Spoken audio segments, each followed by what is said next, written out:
Recently, I've been getting into a bit of mountain biking. Coming from a road and cyclocross background, I've tended to gravitate naturally towards XC.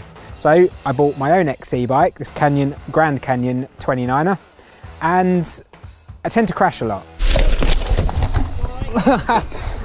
And because I crash a lot, I tend to have the fear when things get a bit gnarly. So I went to John Woodhouse, who's done a lot of mountain biking, knows his stuff, just to ask him, are there any ways that I can get my confidence up when mountain biking? So John, looking at me now, looking at my bike, where can I improve to gain my confidence? So I think the first thing, obviously you've gone for a cross-country bike, which if you're going to start racing is obviously a good choice. But the thing about cross-country bikes is they tend to have low-profile tyres that roll very fast but maybe don't have the most grip. They tend to have steeper geometry, it means a bit twitchy, and obviously the one you've got is a hardtail. So that's why I brought along this Focus Vice. The main thing about this is that it's a full suspension bike. So we've got 130mm of travel at the front, 120 out back, and it's actually got quite relaxed trail geometry. I've also brought along, despite you being the same size as me, a large frame. The reason for that is that I think that a bike with a longer wheelbase is much more stable. That's going to give you the confidence when things get rougher. So aside from adding a rear suspension and a bigger, longer bike, what else are we looking at? Another thing that's really important is your contact points, and the most important one being the tyres. So this bike comes with this set of chunky Continental tyres. However, because this bike's built to a bit of a budget, these are slightly hard compound ones, so I've also brought along some nice and sticky, sort of grippy rubber to replace them with, and we'll see if that makes a bit of a difference. Obviously, it's got a dropper seat post. I've never actually ridden one, so how's that going to help? Well, I think the dropper seat post is one of the most important upgrades that a rider of any level can make. Unless you're about all-out lightweight, you should really get one of these. Being able to move around on the bike and sort of change your position, if you've got that much more freedom, you're going to feel that much better.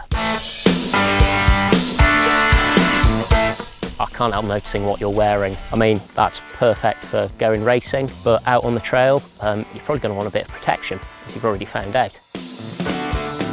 As you can see, I have now been radicalised. I mean, it might sound a bit silly, but knee pads, they just add a little bit of confidence, so you don't need to worry about bashing your knees. Loose-fitting baggy clothing, that offers a bit more protection in a crash, so you can rub and move about. But it's not all about the kit. There are some other little setup tips and tricks I'm going to try and use to kind of get you feeling more comfortable, put you in a better shape on the bike. We've had a bit of a fettle during that montage, so John, could you just talk through about what you've actually done to the bike? Okay, so we've changed the tyres. Both of these tyres are now tubeless ready, so it means at a later date, if you want to bung in some tubeless valves and gunk, then you can go that, more punch resistance, less weight. The rear one is actually a dual compound tyre, which means that on the edges it's got slightly stickier rubber for cornering grip, but in the middle it still uses a fairly solid rubber, so it won't be too draggy, it's not going to kill you going up hills. Up at the front it's a similar story, but this actually uses an even softer compound, so the edges of that will give plenty of sort of bite into the ground, loads of grip, and hopefully give you loads of confidence. So I saw you messing around with the levers up the front. What have you done there? Basically what I've done is I've raised the levers. By cranking those levers up, what happens is that your heel of your palm actually sits below the angle of the bar, which means when you get pushed forwards, your hand is more likely to push into the bar and get better grip rather than being pushed over the top. Another thing that I've done is I've altered the bite point of the levers, and I've set them a lot closer. Obviously it'll feel like you've got no brakes at all until they bite. Having those levers much closer in means you can make a more effective fist like that. And it's much more effective to hold on to something like that than it is something like that. That's going to mean much less arm strain. The other setup you did that isn't immediately obvious is actually my cleats. What I've done is that I've moved the cleat almost as far back as it goes into the shoe. It means that your foot is going to sit more middling there, which means that you're not going to be on your tippy toes. You're fit enough from riding loads of road and cross that you can probably suffer losing a bit of efficiency for a bit more downhill confidence. As I said earlier, the whole point of this is to help me with my confidence when mountain biking, especially on those descents. So I'm going to take the bike away for a few weeks, ride it, and see how we got on. So, Ruben's had quite a bit more time with the bike. You've ridden it all over the place. Yep. So what did you make of it? Well, first of all, I had a wicked time. It's a very fun bike. I've ridden it at Bike Park Wales, Forest of Dean and Avon, and a few local trail centres. And yeah, just an absolute blast. Compared to your kind of racy hardtail, which element of the trail bike do you think was the biggest difference for you? Well, I think the number one in terms of feel is just the fact that it's got a rear suspension. It allows me just to hit some of the rougher stuff, which I think on the hardtail I probably would have bulked at a bit and maybe even walked down some bits. The focus, it's very sort of planted. Since I've actually started riding, I don't think I ever felt actually out of control, but I very much did on the Canyon hardtail. Do you think that helps you with riding things you might not have ridden before in terms of the confidence that it gave you, that you're not thinking about falling off? Yeah, so for example at Bike Park Wales and Avon, it's terrain that was probably on the gnarlier end of the scale that I've actually ridden. Would you say that it's kind of pushed your riding or your skill on as well as your confidence? I mean, I'd hope so. I could only tell until I take the hardtail to somewhere a bit more gnarlier, but I feel like there are certain upgrades or certain changes to that Canyon that I feel like I'd have to make now that I've ridden the trail bike. We also did some setup changes. Out of those, which of them did you feel made the biggest difference? And is it stuff that you'd actually go back and apply to your own bike? One of the main ones is having a slightly more aggressive front tyre. I really did notice a difference just having that extra front grip, and the confidence that you can gain from that for me was huge. In terms of like cleat position, your position was a bit extreme for me, and you mentioned that pedalling would feel a bit weird, and it definitely felt a bit too weird for me. So I moved the cleat position a bit forward. I could see the benefit of it if you're going downhill all day, but because I like to pedal a bit, I just wanted to have that balance. Yeah, I guess that's like a good thing about going to an extreme, is you can always step back from it a bit. John did actually give me some wider bars, I think about 780mm, which is a huge step up for me.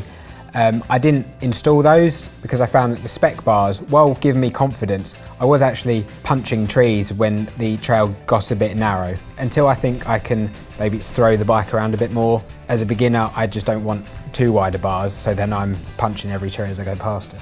Yeah, I think I've been a bit naughty because I had put into quite an extreme setup that I'm pretty sure you wouldn't actually love straight off.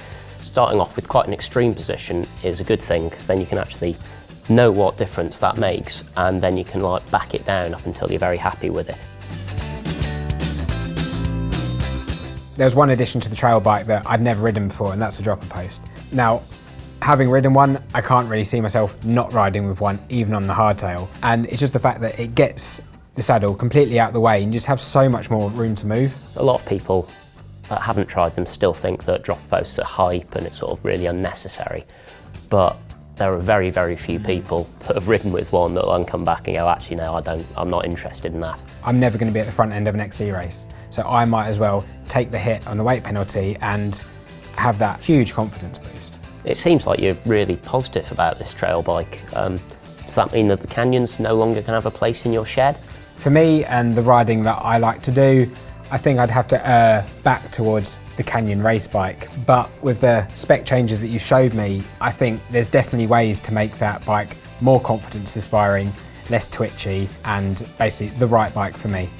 Well, this didn't go exactly as I'd hoped. I was expecting Ruben to be singing the praises of trail bikes and throwing his weird racy bike just probably off a cliff somewhere in a symbolic act. But it's interesting to know that even if your riding does err towards the more racy side, there's still lots of things you can learn from sort of like a bit of a gnarlier bike, and that you've applied that there. I think that's really interesting. And the big takeaway, everyone should get a dropper post.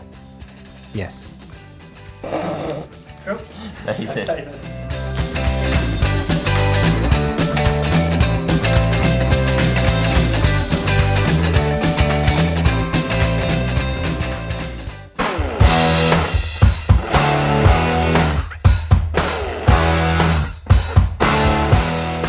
Recently, I've been getting into a bit of mountain biking. Coming from a road and cyclocross background, I've tended to gravitate naturally towards XC. So I bought my own XC bike, this Grand Canyon 29er, and I tend to crash a lot. And because I crash a lot, I tend to have the fear when things get a bit gnarly. So I went to John Woodhouse, who's done a lot of mountain biking, knows his stuff, just to ask him, are there any ways that I can get my confidence up when mountain biking? So John, looking at me now, looking at my bike, where can I improve to gain my confidence? So I think the first thing, obviously you've gone for a cross-country bike, which if you're going to start racing is obviously a good choice. But the thing about cross-country bikes is they tend to have low-profile tyres that roll very fast, but